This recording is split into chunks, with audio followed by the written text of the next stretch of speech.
Science 9.1 matter in our surroundings, ये हमारी class number 6 है। साइंस 9 मतलब एनसीईआरटी क्लास 9th। साइंस का पहला चैप्टर हमारे पास है मैटर इन अवर सराउंडिंग्स और उसकी क्लास नंबर 6 है। तो रिवीजन बहुत ही इंपॉर्टेंट है, कोई भी सब्जेक्ट हो हमारे पास, कोई भी क्लास हो। तो एक बार मैं आपसे कुछ क्वेश्चंस पूछ लेता हूँ। एक ही क्वेश्चंस हैं जो मैं बार बार पूछता हूँ, पर फिर भी ये इंपॉर्टेंट है क्योंकि ये एनसीईआरटी में दिए हुए हैं, है ना, और वैसे भी बेसिक अंडरस्टैंडिंग के लिए इम्पॉर्टेंट है। ठीक है, तो व्हाट इज़ मैटर, आपको बताना है व्हाट इज़ मैटर। तो जिसके पास मास और वो स्पेस ऑक्यूपाई करता है उसको हम लोग वॉल्यूम, है ना, फिजिकल क्वांटिटी इसको मेजर करते हैं। तो साइंस जनरली मेजरमेंट पे ज़्यादा फोकस करता है। ठीक है, हम लोग कैसे मेजर कर सकते हैं, तो physical quantities are the quantities which can be measured. So anything which has mass and occupies space is known as matter. ठीक है, अगला क्वेश्चन हमारे पास है, फिर से वही क्वेश्चन है हमारे पास। पोटेशियम परमैंगनेट का फॉर्मूला आपको बताना है, KMnO4। कलर तो डार्क पर्पल कलर का होता है, ठीक है, और पिंकिश कलर भी होता है पर वो जनरल डार्क पर्पल होता है वो, है ना। और तीसरा हमारे पास क्या है, स्टेट, तो वो क्रिस्टलाइन सॉलिड होता है, एक अमोर्फस सॉलिड होता है, एक क्रिस्टलाइन होता है। ये सब हमें हायर स्टडीज़ में हम लोग देखेंगे केमिस्ट्री में, पर अभी हम सिर्फ ये जानेंगे और बेसिक में आगे बढ़ेंगे। सॉलिड होता है वो। अगला हमारे पास है व्हाट इज डिफ्यूजन, है ना, इंपॉर्टेंट क्वेश्चन ये। तो the intermixing of particles of two different matters on their own, ठीक है, इज नोन एज डिफ्यूजन। अगला हमारे पास है name 3 characteristics of particles of matter. ठीक है, तो 3 कैरेक्टरिस्टिक्स आपको बताने हैं। तो 3 मेन कैरेक्टरिस्टिक एनसीईआरटी में दिया हुआ है, सब टॉपिक वाइज आपको वो दिया हुआ है। पहला है particles of matter have space between them, दूसरा है particles of matter are continuously moving, और तीसरा है particles of matter attract each other. अगला क्वेश्चन हमारा है why do the states of matter arise. तो स्टेट्स ऑफ मैटर अराइज क्यों करता है, तो फंडामेंटली क्या डिफरेंट होता है कि हमारे पास जनरल 3 स्टेट्स होते हैं सराउंडिंग में।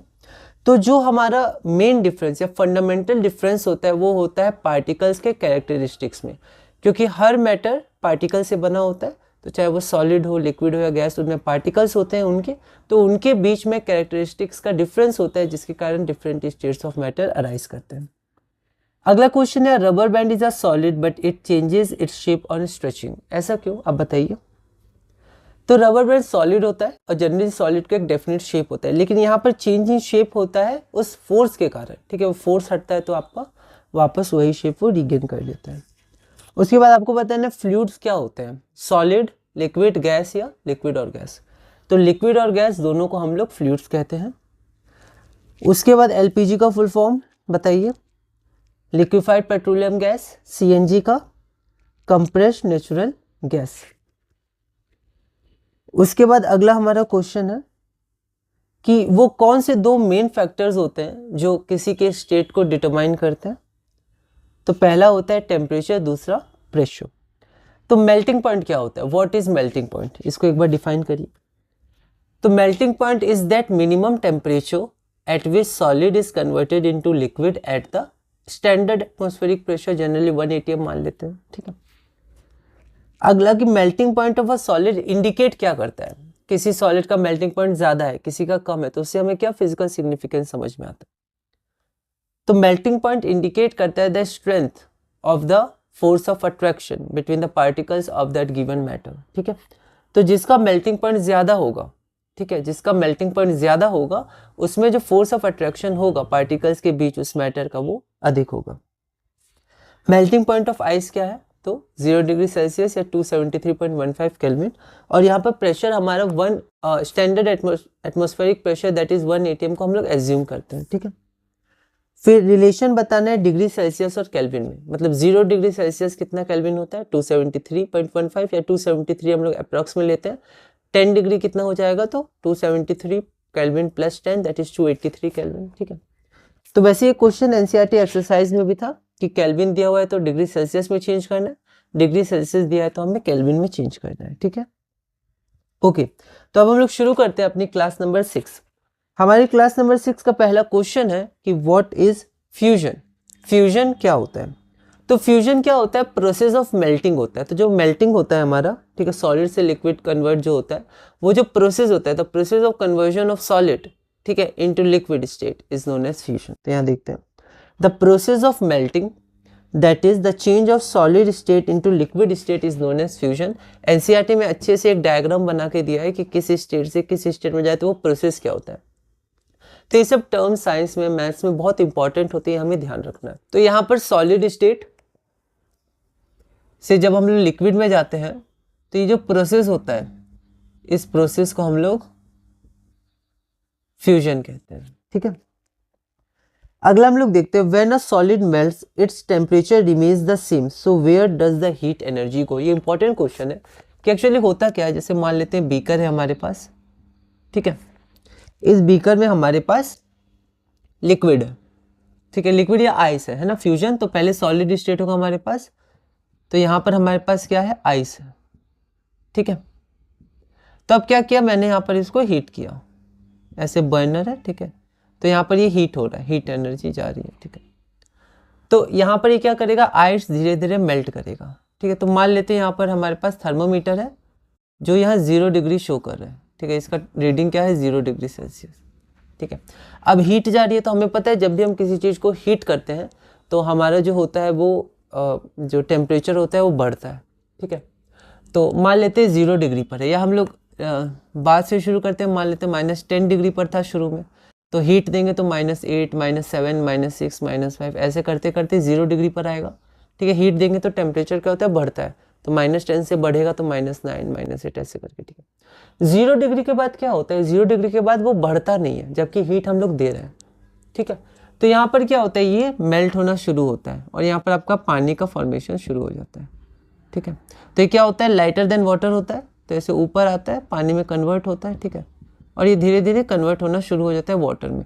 पर फिर भी 0 डिग्री का 0 डिग्री ही रहता है, वो आपका बढ़ता नहीं है, जबकि हम हीट कंटिन्यूसली सप्लाई करते जा रहे हैं, ठीक है।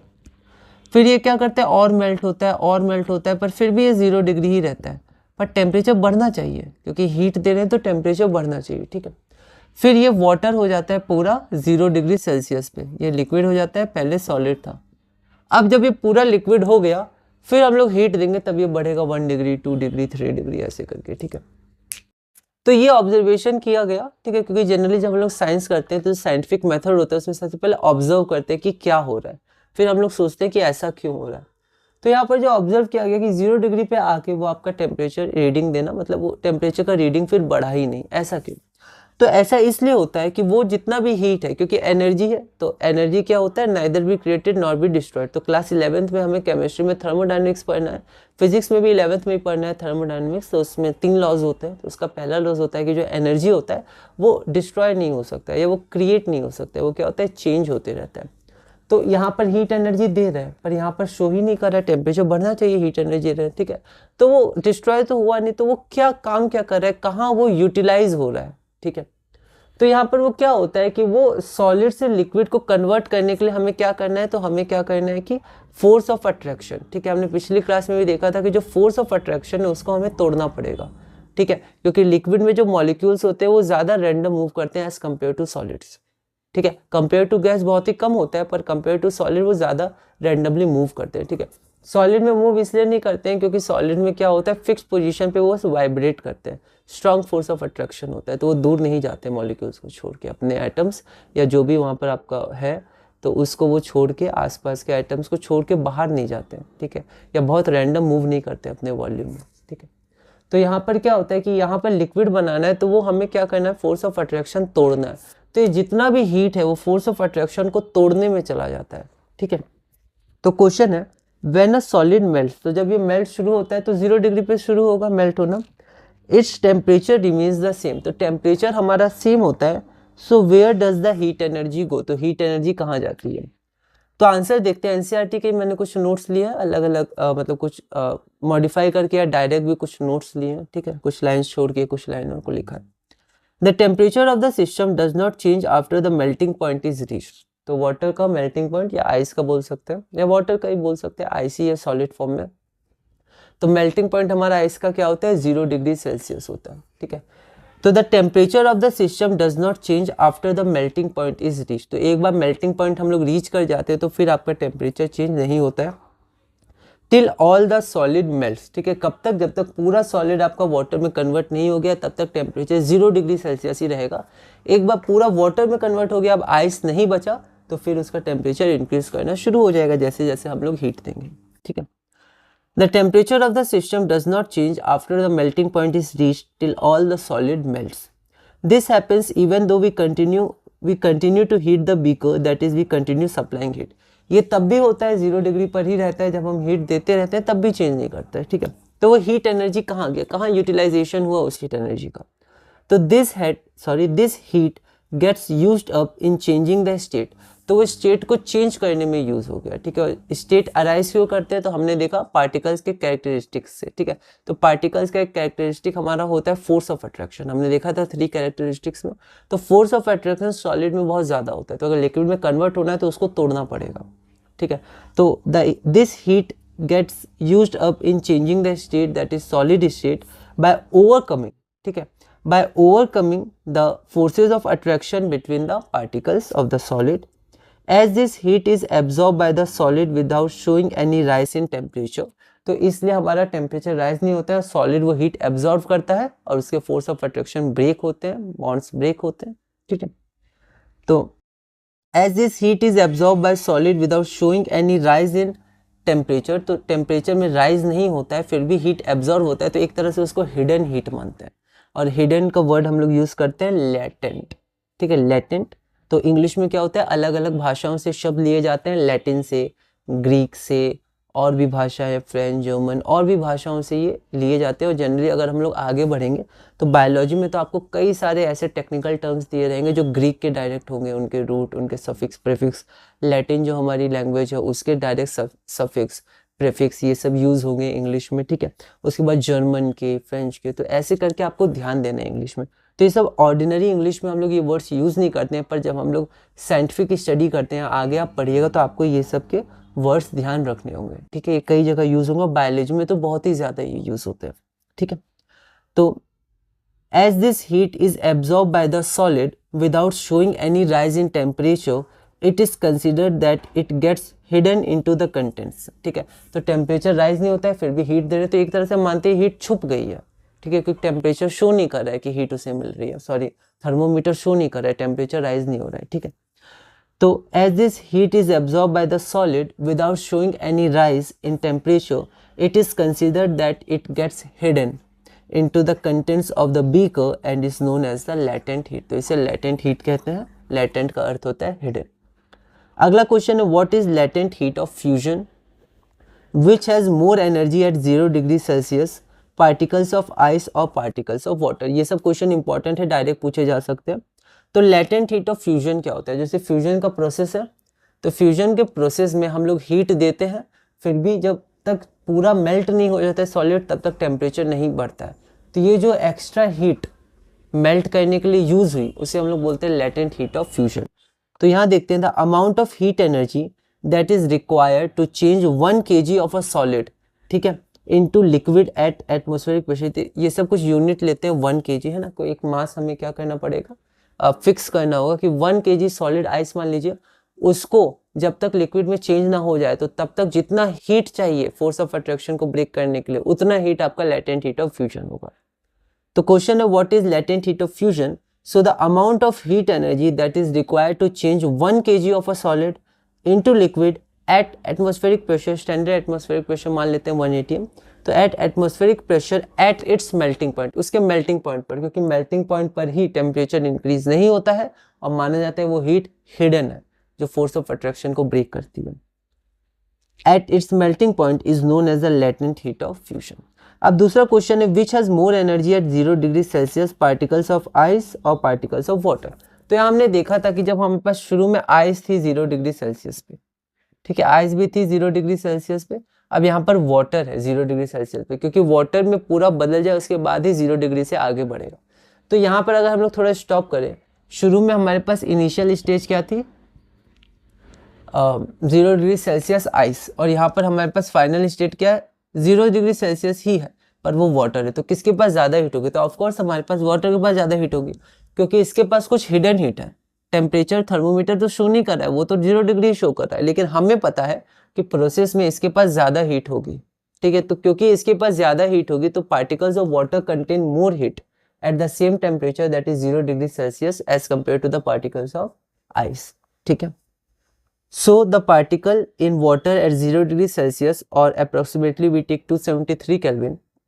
So particles in water at 0 degree Celsius have more energy as compared to particles in ice at the same temperature 0 degree Celsius. अगला क्वेश्चन एनसीईआरटी एक्सरसाइज का क्वेश्चन है, रिलेटेड क्वेश्चन है, एक बार आप देखिएगा इसको। Why is ice at 273 Kelvin more effective in cooling than water at the same temperature? एक बात बताइए आप क्यों होगा? तो जब कूलिंग के लिए 0 डिग्री सेल्सियस पे आइस है आपके पास और 0 डिग्री सेल्सियस पे वाटर है, तो आप किससे कूल करिएगा, ठीक है। तो देखिए यहाँ पर जब हम लोग कूल करते हैं, जैसे मान लीजिए कोई एक सरफेस है, हम लोग अपना हैंड ले लेते हैं, ठीक है। तो यहाँ पर जब हम लोग 0 डिग्री सेल्सियस पे आइस रखेंगे, ठीक है, और यहाँ पर 0 डिग्री सेल्सियस पे मान लेते हैं वाटर रखेंगे, तो एक्चुअली कूलिंग होता कैसे है? तो जो हमारा ये दोनों कांटेक्ट में आए, तो यहाँ पर जो हमारा है, जो हाथ है हमारा, उसके बाद ज़्यादा हीट होगी as compare to 0 degree ice, ठीक है। तो आइस क्या करेगा? हीट यहाँ से लेना शुरू कर देगा, क्योंकि एक जीरोथ लॉ होता है, वो हमें थर्मोडायनेमिक्स में हम पढ़ते हैं, ठीक है। 11th में इसको अच्छे से पढ़िएगा, ठीक है। वैसे बेसिकली होता क्या है कि ये तब तक हीट हमारा ट्रांसफर होगा, एक्सचेंज होगा, जब तक दोनों का टेम्परेचर सेम नहीं होने लगता है, ठीक है। मतलब अगर इसका टेम्परेचर कम है तो इसका टेम्परेचर बढ़ेगा, और अगर इस सरफेस का टेम्परेचर ज़्यादा है, ठीक है, तो इसका घटेगा। तो सेम टेम्परेचर वहाँ पर, उस जहाँ तक आपका आइस है वहाँ तक सेम टेम्परेचर होना चाहिए, ठीक है। तो ये आपका क्या करेगा? टेम्परेचर, ये हीट लेना शुरू कर देगा, ठीक है। अब क्योंकि इसके पास क्या है? हीट कम है as compare to 0 degree Celsius, ठीक है। तो ये क्या हीट एनर्जी हम लोग बोल सकते हैं, ठीक है। हीट, क्योंकि हीट हमारा फ्लो करता है, ठीक है। तो एक टर्मिनोलॉजी भी आती है कि हीट उसमें है या फिर हीट फ्लो कर रहा है, ठीक है। तो हम लोग हीट को कैसे यूज़ कर सकते हैं वोकेबलरी में, क्योंकि कई बार फिजिक्स में या साइंस में वोकेबलरी बहुत मैटर करती है। नॉर्मल भाषा में तो हम बोल सकते हैं इसके पास हीट है, इसके पास ज़्यादा हीट है, कम हीट है, लेकिन हीट एक्चुअली एनर्जी होता है ट्रांजिट। ट्रांजिट मतलब वो फ्लो करता है, ठीक है। तो उसके पास एक्चुअली होती क्या है? तो इंटरनल एनर्जी होती है, ठीक है, टोटल एनर्जी, ठीक है। और जो हीट है वो एक्चुअली फ्लो करती है, ठीक है। तो ये सब कुछ टेक्निकल टर्म्स हैं। जैसे आप 11th में जाइएगा, 12th में जाइएगा, तो आपको एक वोकेबलरी भी सीखनी है कि एक्चुअली जैसे हमने देखा था कि एक बोलने की भाषा, एक समझने की भाषा, लिखने की भाषा, फॉर्मल, इनफॉर्मल। तो ये सब साइंस में भी बहुत इंपॉर्टेंट है, आप कैसे वर्ड्स को प्लेस कर रहे हैं, क्योंकि उससे मीनिंग चेंज हो सकती है। जब हम लोग साइंस के कॉन्टेक्स्ट में बात करें, जनरल में तो हम लोग बिल्कुल बोल सकते हैं, कोई दिक्कत नहीं है समझने के लिए। तो यहाँ पर क्या है कि इसके पास पहले से कम एनर्जी है एज कम्पेयर टू वाटर। तो इसके पास कम एनर्जी है, तो ज़्यादा एनर्जी लेगा हमारे हाथ से, तो हमारा हाथ ठंडा होगा, ठीक है, क्योंकि हाथ से एनर्जी वो लेते जा रहा है, टेम्परेचर जीरोथ लॉ के कारण वो सेम होना चाह रहा है, ठीक है। लेकिन यहाँ पर जो 0 डिग्री वाटर है, इसके पास पहले से ही ज़्यादा एनर्जी है, ठीक है। तो इसके पास पहले से ज़्यादा एनर्जी है, तो ये क्या होगा? एज कम्पेयर कम एनर्जी लेगा, ठीक है। अगर इसको लेना होगा तो ये आपका कम एनर्जी लेगा, ठीक है। पर इसके पास एनर्जी कम है पहले से, तो ये ज़्यादा एनर्जी अपने पास लेगा और हमें ज़्यादा ठंडक मिलेगी एज कम्पेयर टू आइस, ठीक है। तो एनर्जी डिफरेंस के कारण होता है, ठीक है। इसको आप और थोड़ा एनालाइज कर सकते हैं, सोच सकते हैं, मैंने थोड़ा सा कोशिश की आपको बताने की, ठीक है। तो ये सब कुछ चीज़ें जो इनके प्रैक्टिकल क्वेश्चंस, प्रैक्टिकल एप्लीकेशन से डायरेक्ट क्वेश्चंस आपको पूछे जा सकते हैं, ठीक है। तो आप थोड़ा थोड़ा सोच के, थोड़ा थोड़ा समझ के, बहुत ज़्यादा डेप्थ में नहीं है तो कोई दिक्कत नहीं, अभी बस आप बेस अपना स्ट्रॉन्ग करिए, ठीक है। मैथ्स, साइंस, इन सब का, क्योंकि आगे बहुत ज़्यादा ये यूज़ होंगे, ठीक है। तो ये सब आप ध्यान रखिएगा, ये सब क्वेश्चंस, ठीक है। तो ये हमारा क्वेश्चन क्या है? Why is ice at 273 kelvin more effective in cooling than water at the same temperature? तो आंसर है आइस एट 273 केल्विन और 0 degree celsius contains less energy than water at the same temperature. Energy कम होता है due to latent heat of fusion. किसके कारण? क्योंकि हमें पता है इसको बनने के लिए इसके पास लेटेंट हीट ऑफ फ्यूजन भी है, ठीक है, प्रोसेस ऑफ फ्यूजन में, ठीक है। तो ice at 273 kelvin contains less energy than water at 273 kelvin due to latent heat of fusion. Hence ice at 273 Kelvin is more effective in cooling than water at the same temperature. ज़्यादा अच्छे से cool कर पाएगा क्योंकि उसके पास पहले से कम energy है, तो ये ज़्यादा एनर्जी लेगा, ठीक है, क्योंकि इसका तो टेम्परेचर कांस्टेंट होगा जो हमारा हाथ है, ठीक है, तो ये ज़्यादा एनर्जी लेगा क्योंकि पास कम है, और इसके पास पहले से ज़्यादा एनर्जी है, ठीक है, तो ये कम एनर्जी लेगा एज कम्पेयर टू आइस, ठीक है। तो ये हमारा पूरा हुआ क्लास। तो क्लास नंबर 6 हमने पूरा किया। अगली क्लास में हम लोग इसी तरह कुछ कुछ थ्योरी क्वेश्चंस, कंसेप्चुअल और एक्सरसाइज क्वेश्चंस करेंगे। और अभी हम लोग थोड़ा पीडीएफ देख लेते हैं और इसी तरह हम लोग क्लास 7 कंटिन्यू करेंगे और धीरे धीरे science class 9 chapter 1 matter in surroundings में आगे बढ़ेंगे। ये हमारी क्लास नंबर 6 है। क्वेश्चन है what is fusion.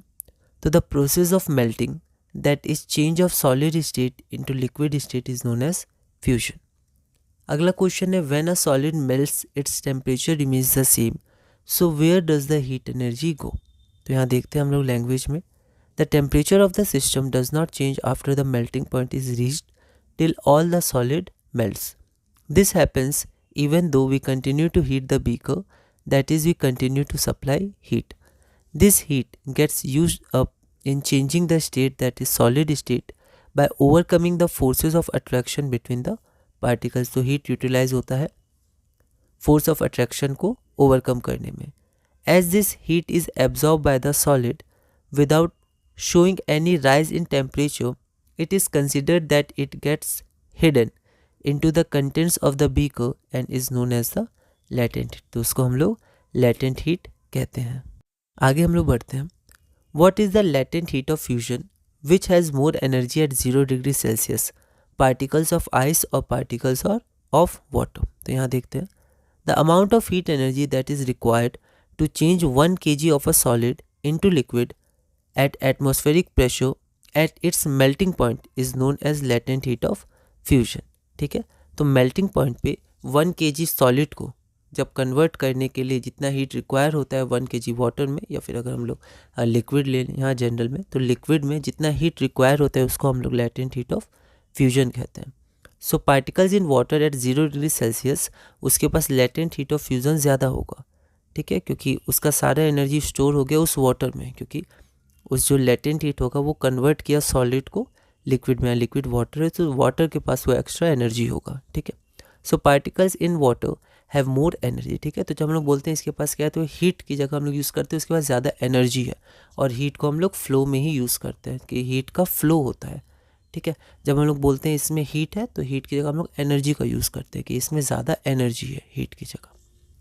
So particles in water at 0 degree celsius have more energy as compared to particles in ice at the same temperature, that is 0 degree Celsius.